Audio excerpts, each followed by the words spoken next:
2 ปีเต็มผ่านไปภายหลังที่ประชาชนผู้ได้รับความเสียหายทำการประท้วงใหญ่อยู่ต่อหน้าบริษัท PS ในขณะที่การแก้ไขปัญหายังบ่ทันมีความคืบหน้าพอเท่าใดผู้วงมีรายงานมาเสนอทานในอันดับต่อไปเชิญรับฟังได้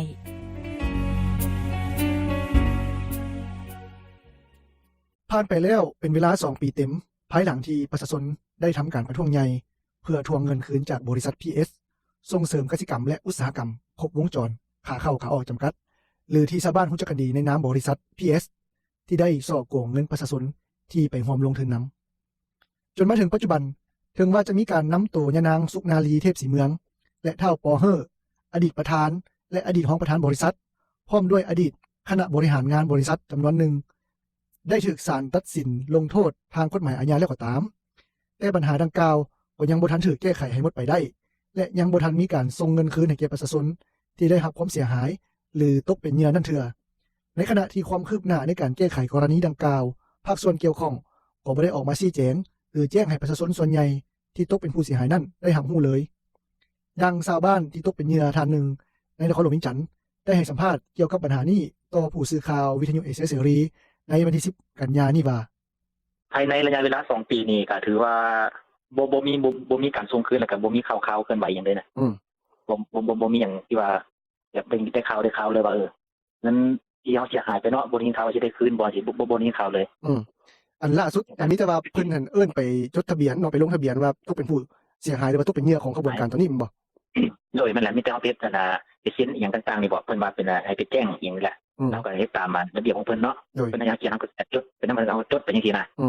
มันนั่นนะโดยแต่ถ้าปัจจุบันนี้ก็บ่มีการเคลื่อนไหวแบบที่ให้ประชาชนบ่ฮู้แจ้งบ่แบบลักษณะว่าคือขายเข้าบ่ที่โรงงานมีความเสียหายจังซี่ประชาชนคือเฮาก็บ่ฮู้จักหยังเลยจังซี่นะท่านกล่าวเติมว่าภาคส่วนเกี่ยวข้องเพียงแต่ได้ส่งหน่วยเฉพาะกิจลงมาติดตามปัญหาแต่ขั้นตอนในการแก้ไขต่างๆก็ยังบ่ได้แจ้งการใดๆให้ประชาชนผู้ได้รับความเสียหายได้รับรู้อย่างจะแจ้งแต่อย่างใดบ่ได้แจ้งเลยมีแต่ว่าส่งหน่วยเฉพาะกิจลงมาเก็บกำข้อมูลอยู่ในบริษัทนั้นนะโดยแล้วก็เลยว่าก็เลยมิดไปเลยจังซี่แหละหน่วยเฉพาะกิจประเทศเวียดแบบใดเฮาก็ยังบ่เข้าใจว่าผ่านมานี่ก็เกือบปี2 ปีแล้วเนาะก็บ่มีการเคลื่อนไหวแบบให้ประชาชนผู้เสียหายนี่รู้แจ้งว่าเฮาได้ลงเก็บกำข้อมูลแล้วนั้นถึงขั้นนี้เฮาได้ขายงัวขายควายขายข้าวขายหยังไปแล้วก็เลยบ่มีการแจ้งเป็นทางการเลยจังซี่นะโอ้ถือว่ามิดไปเลยเนาะมิดไปเลยแม่นล่ะชาวบ้านที่แขวงบ่อแก้วนางหนึ่งที่ตกเป็นเหยื่อก็ได้ให้สัมภาษณ์เกี่ยวกับปัญหานี้ต่อผู้สื่อข่าววิทยุเอเสรีในวันที่9 กันยายนนี้ว่าหลายครอบครัวก็ถึงขั้นพิดเถียงกันอย่างรุนแรงครอบครัวแตกแยกและครอบครัวบ่มีความสงบภายหลังที่ได้ไปลงทุนกับบริษัท PS นี่ได้ยังอยู่บ้านนี่อายนึงเนาะเราจนครอบครัวเราจนล่มเลยนะแล้วแต่ก็เราเคยมีเงินมีหยังเนาะแล้วเราหมดกับมันตัวนี้ก็หลายล้านคือกันพอเราเอารถออกมานะออกมาให้หมู่ให้ครูมันยังได้เราไปสุดท้ายแล้วว่าเจอแบบนี้แล้วเราก็ล่มละลายไปเลยกับพวกเมียกับป้ากันไปเลยนะอย่างใดก็ตามนางก็หวังว่าอยากให้ภาคส่วนเกี่ยวข้องแจ้งให้ประชาชนรับรู้และเร่งแก้ไขปัญหาให้พ่อแม่ประชาชนที่ตกเป็นเหยื่อนั้นถึงบ่ได้หลายก็ขอให้ได้ส่วนใดส่วนหนึ่งเพราะประชาชนที่ตกเป็นเหยื่อมีความยุ่งยากหลายก็อยากให้ทั้งนั่นแหละช่วยกันแบบนั่นหั่นแหละแต่ว่าสิได้ขึ้นบ่ได้ขึ้นก็ต้องแจ้งให้พวกเฮาฮู้ได้เนาะทางพี่ก็มันก็มีหลายคนอยู่เด้เนาะที่จริงก็อยากให้ได้หั่นแหละบ่ได้น้อยก็อยากให้ได้สักครึ่งซะนะเพราะที่จริงเขาก็อยากได้หมดเลยเพราะเงินใครเฮาที่ก็ปีนี้ก็ยังว่าเลยเนาะน้ำมันยังก็ทั้งเรือที่มันแห้งเลยอย่างเงี้ย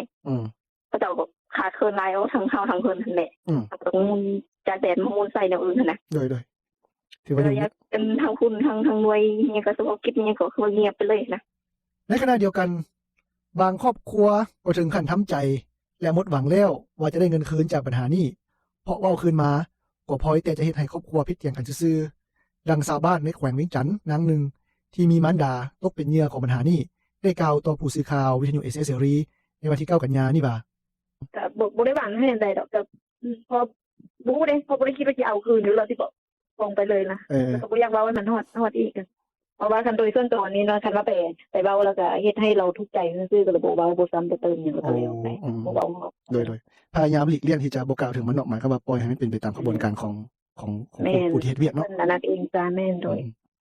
คงหมดบ่มีไผใส่ใจดอกโอ้โหดีอยู่คือคันใดก็ถือว่าโอเคเป็นก็ถือเป็นกำไรซะเนาะ เป็นผลพลอยได้ซะแต่คณะบ่ได้แล้วก็เลยบ่อยากเว้าฮอดมันอีกถือว่าปล่อยไปตามยถากรรมเนาะตรงนี้เนาะก็มีแต่ว่าคันได้ก็ถือว่าเป็นความโชคดีไปคันบ่ได้แล้วก็ถือว่าแล้วไปผู้ที่สังเกตกรณีส่อโกงบริษัท PS ก็ได้ให้ทัศนะแก่ผู้สื่อข่าววิทยุเอเสรีในวันที่10 กันยายนนี้ว่าการสะสางคดีทางอาญาถือว่ามีความคืบหน้าหลายสมควรแต่การแก้ไขคดีทางแพ่งพัดยังบ่มีความคืบหน้าอย่างเป็นกิจจลักษณะแต่อย่างใดเทื่อความคืบหน้าทางอาญานี่ก็ถือว่าได้ครับการแก้ไขเป็นส่วนใหญ่ได้แล้วเนาะก็คือจับผู้เกี่ยวแล้วก็พร้อมพรรคพวกเนาะก็ถือว่าได้แก้ไขไปส่วนหลายเนาะแล้วก็ส่วนคดีทางแพ่งนี่ข้าพเจ้าที่ติดตามมานี่ก็ยังบ่เห็นความคืบหน้าเทื่อเนาะบ่ว่าจะเป็นการแจ้งการใดๆต่างๆเพราะว่าทางแพ่งนี่การชดใช้สิ่งที่สูญเสียไปเนาะมันเกิดความเสียหายไปเป็นจำนวนมหาศาลนี่ก็ยังบ่เห็นสิมาแจ้งการว่าจะมีการชดเชยให้ประชาชนแนวใดเนาะต่อปัญหาดังกล่าวผู้สื่อข่าววิทยุเอเสรีเขาได้โทรศัพท์ติดต่อไปยังห้องการกรมใหญ่ตำรวจกระทรวงป้องกันความสงบที่เป็นหนึ่งในอนุกรรมการด้านการสืบสวนสอบสวนดำเนินคดีตามกฎหมายอาญาและรักษาความสงบในตอนบ่ายของวันที่10 กันยายนนี้เพื่อสอบถามถึงความคืบหน้าในการแก้ไขปัญหาของบริษัท PS แต่เจ้าหน้าที่เกี่ยวข้องบ่สามารถให้ความเห็นในปัญหานี้ทางโทรศัพท์ได้และได้แนะนำให้เข้ามาพัวพันทางห้องการโดยตรงทั้งหมดนั้นแม้นสภาพล่าสุดของเหตุการณ์มหากาพย์การส่อโกงครั้งใหญ่ที่สุดครั้งหนึ่งในประเทศลาวภายหลังครบรอบ2 ปีที่ประชาชนผู้เสียหายได้พากันประท้วงในวันที่11 เดือนกันยายนปี 2017เพื่อทวงเงินคืนจากบริษัท PS ที่ได้ส่อโกงเงินประชาชนลาวเสียหายไปจำนวนหลาย10 ล้านดอลลาร์สหรัฐที่มีผู้เสียหายหลาย 10,000 คนสบายดี